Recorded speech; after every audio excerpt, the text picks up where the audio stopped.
la vidéo, vas-y, notre animation. Les Congolais, voici votre agence. Avec ingénieur Tonton Mwinga 16 mm. Papa, na Kevin, agence 16. J'étais à Mila, Bazako, Katesa, Kokola, toujours imité mais jamais égal.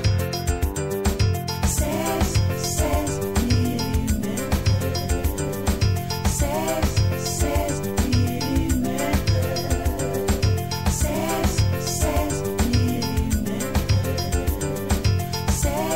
16 mm. Réalisation, clip vidéo, théâtre et cinéma, publicité, documentaire, magazine, reportage mariage, reportage d'aide et émission. 16 mm. 16 mm. Bonjour. Bonjour, monsieur. Ministre honoraire de l'affaire foncière, bienvenue dans notre émission, notre Congo. Comment allez-vous? Je me porte bien par la grâce de Dieu. Une année après, allons-y vite, une année après, le président fait une année, l'alternance. Quelle est votre lecture? Merci pour la question. C'est simple. Je vous parle de ce qui est palpable et visible. Sur le plan international, vous avez vu le balai diplomatique tel que mené par le chef de l'État. Il y a eu beaucoup de contacts de haut niveau. Et il ne faudra pas se limiter là. Ça, c'est ce que j'ajoute. Parce qu'il ne suffit pas seulement que le chef de l'État fasse le périple à travers le monde pour attirer les investisseurs à venir dans notre pays. Encore faudra-t-il qu'on puisse leur accorder des facilités, à commencer par ceux qui nous représentent dans nos ambassades. C'est là où souvent se pose le problème. Il faudra qu'il y ait notamment cette facilité d'obtention de visa. Est-ce que ceux qui sont en train d'animer les institutions diplomatiques en ce moment sont favorables à la démarche du chef de l'État? C'est ça la question que nous nous posons. Sur le plan interne, prenons l'aspect droit et liberté des citoyens. Est-ce qu'on peut parler aujourd'hui des détenus politiques dans nos prisons? Il n'y en a plus. C'est déjà une avancée. Aujourd'hui, le droit de manifester, il est reconnu à tout citoyen, sauf qu'il faudra bien observer les prescrits de la loi. Mais les ONG accusent le régime actuel d'enfreiner la manifestation de la Mouka qui est organisée les 30 et les 17 dernières. Le fait que notre législateur reconnaisse le droit de manifester à qui veut le faire ne veut pas dire que l'opportunité est réservée à ce dernier. Non.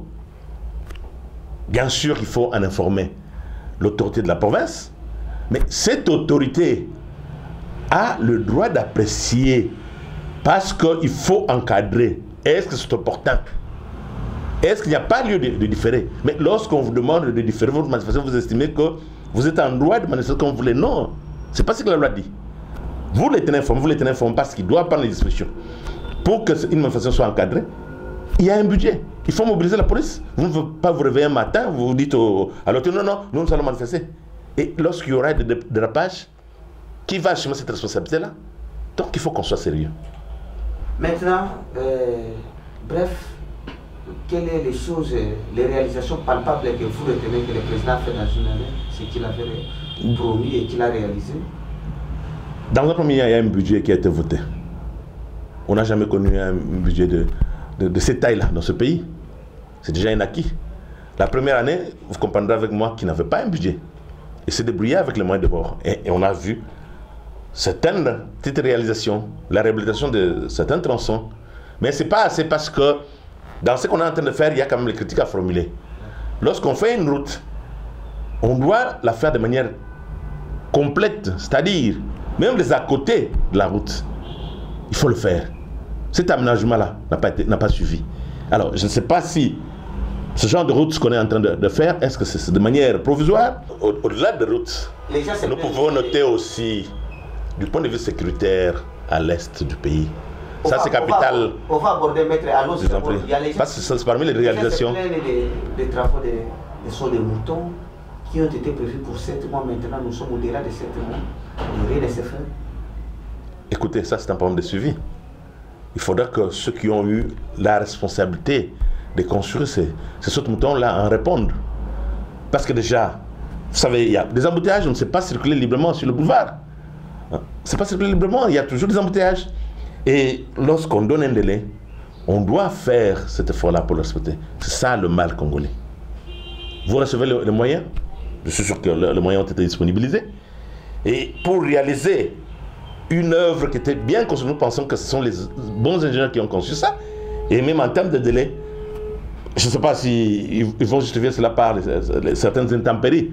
Je ne le pense pas, mais ils sont vraiment en retard. Ils doivent faire un effort et les chefs doivent ouvrir l'œil et alors le bon. Au stade actuel, l'FCC cache. Comment pouvez-vous évaluer la coalition aujourd'hui? J'ai du mal à pouvoir l'évaluer dès lors que je n'ai pas sous mes yeux l'accord qui a été signé par les deux partis. Qu'à cela ne tienne, nous assistons à une forme de théâtre. De fois, de gens, suite à leur humeur, qui passent à la télé, ils racontent des histoires. Le lendemain, prenons par exemple du côté FCC, on fait des déclarations. Le lendemain, dans la rue, vous trouvez les combattants, les ex-combattants de l'UDPS qui font des déclarations, des contre-déclarations. Mais finalement, pourquoi cette cacophonie? Il faudra que les autorités de cette plateforme puissent encadrer leurs militants et donner une ligne de conduite à suivre. Cela. Et vous vouliez parler de l'avenir de Cash FCC. Mais donnez le temps au temps. Donnez le temps au temps. Eux-mêmes, ils vont évaluer ce qu'ils sont en train de faire. Mais déjà, à l'allure où va les choses, nous ne souhaiterons pas que l'un l'autre jour, ça puisse capoter. Mais en tout cas, il faut un peu de retenue de part et d'autre pour pouvoir préserver ce qui pourrait être utile pour l'intérêt du commun des mortels. Le commun des mortels n'a pas besoin de cette guerre-là. Le commun des mortels a besoin notamment que le panier de la ménagère soit rempli. Le commun des mortels a besoin de la sécurité.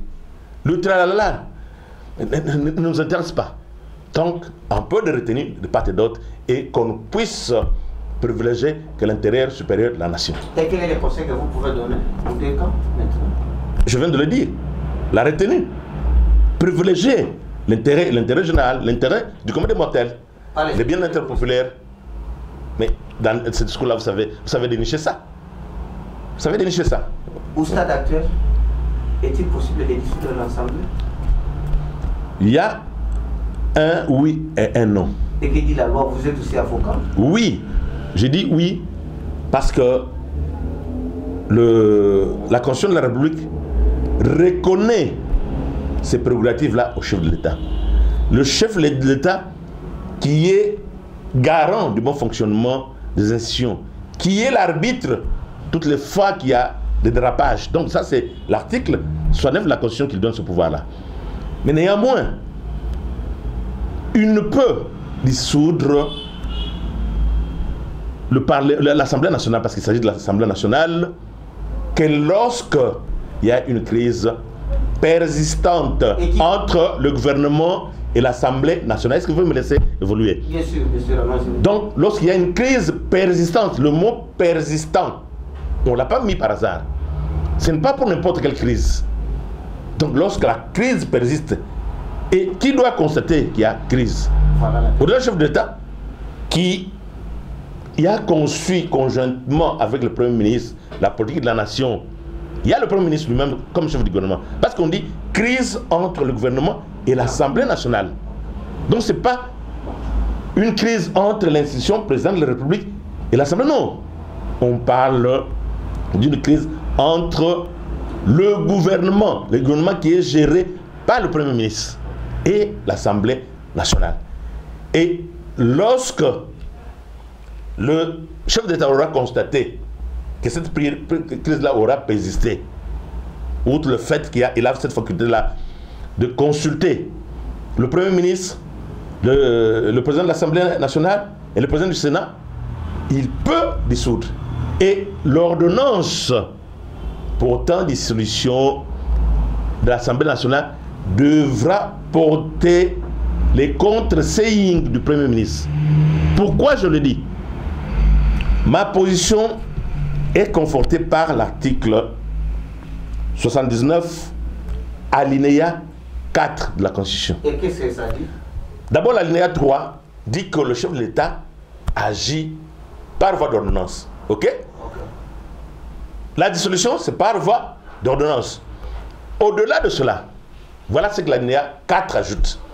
L'alinéa 4 nous dit toutes les ordonnances signées par les chefs de l'État devront porter les contresignes du Premier ministre, sauf en ce qui concerne les ordonnances consacrées par les articles 80, 84 et 143 de la Constitution. Là, on n'évoque pas l'article 148, parce que c'est le seul article qui parle de la dissolution. Et les commodes de Motel souhaiteraient que le chef de l'État puisse signer sans contre-signe. Ça, c'est de lege ferenda. C'est un idéal. Ça devrait être comme ça, mais néanmoins, notre constituant ne l'a pas prévu. Parce que s'il fallait que le chef de l'État signe sans contre-signe, on le dirait, on ajouterait l'article 148, alinéa 4 de l'article 79. Et à quand le chef de l'État peut être mis en accusation par le Parlement? Vous êtes juriste, c'est pour cela qu'on est venu prendre votre avis, maître. Écoutez, tout cela est prévu par la Constitution. Donc c'est pas parce qu'on se réveille le matin, on dit bon voilà, il faut, le chef de l'État aurait trahi, mais cette trahison-là, qui va constater la trahison? Vous pensez que c'est l'Assemblée nationale ou le Sénat ou à la limite le Parlement en général? Ce sont les juges. Ce sont les juges qui vont consacrer qu'il y a eu haute trahison. Donc il ne suffit pas seulement de le déclarer, il ne suffit pas seulement de pouvoir y penser, mais les causes des tribunaux, en particulier la Cour constitutionnelle, est seule habilitée à pouvoir constater cela, après qu'elle ait été saisie selon les formalités légales. L'avenir de la RDC, avec la volonté et la détermination du chef de l'État que nous avons actuellement à la tête de ce pays, en l'écoutant, il prône l'amour. S'il incarne cet amour-là, nous disons, coup de chapeau, amen, parce que l'amour vient de Dieu. Là où il y a l'amour, il y a la paix, il y a le développement. Donc c'est un avenir qui se veut rassurant pour chacun d'entre nous. N'est-il pas seul? Ne se bat-il pas seul? Seul? Je ne comprends pas.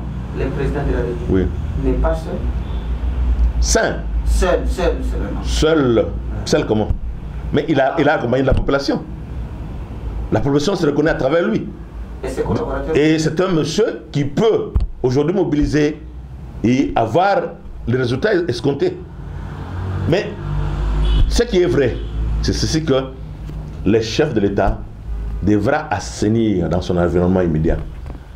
Parce que vous allez croire en ce que je dis, il se fait accompagner de beaucoup d'amateurs qui sont en train d'apprendre au sommet de l'État.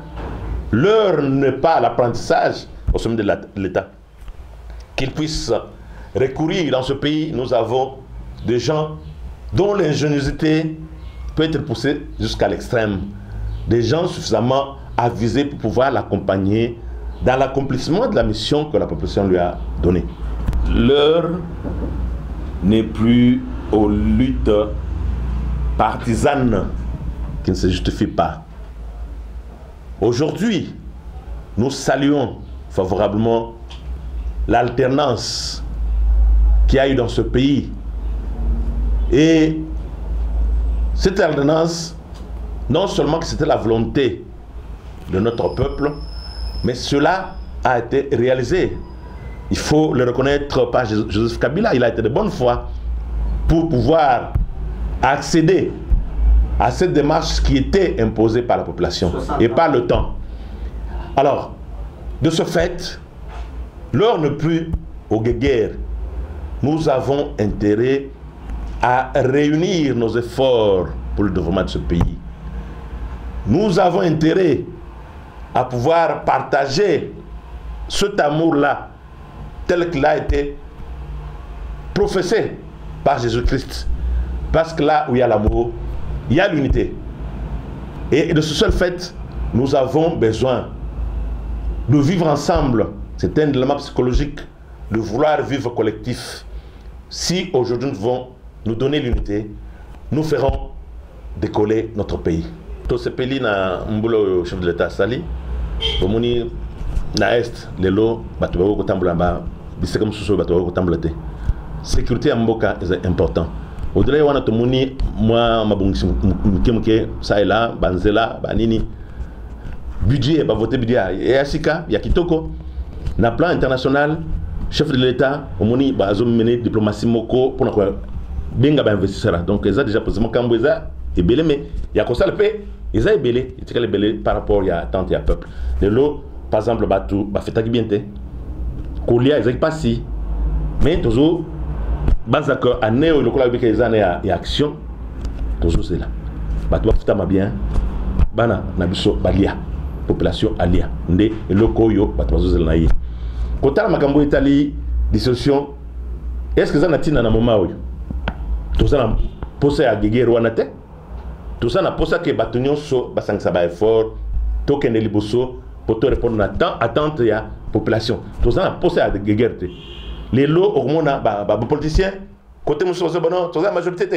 eza moment to benga na bango soto côté kuna bazo ba bisote toko bebisa makambu to tia des beaucoup tia des zones na mboka ngo ya bino moko eza mboka na biso nyonso tout ça na posa ya to sang sa ba effort na biso to bongisa mboka na biso na bolingo comme ça bana na biso ba koloba que vraiment papa na biso tang bazaki na pouvoir basala ki musala pona mboka ne eloko to zango tina les autres na posa ya unité surtout za na unité te moi to tombola mboka na biso ezate ba investir ba koyate soki mobulo za na mboka les autres na posa ba investir ba ya ba fongola ba usine ba fongola misala bana oyo bazo sesa ba classe batanga bazwa misala ndelo kutuzanga posa donc tozana bolingo ya mboka na biso. La vidéo, vas-y, notre dimension, les Congolais, voici votre agence, avec ingénieur Tonton Mwinga 16 mm, papa, na Kevin, agence 16, j'étais à Mila, Bazako, Katesa, Kokola, toujours imité, mais jamais égal. 16 mm. 16 mm. 16 mm. 16 mm.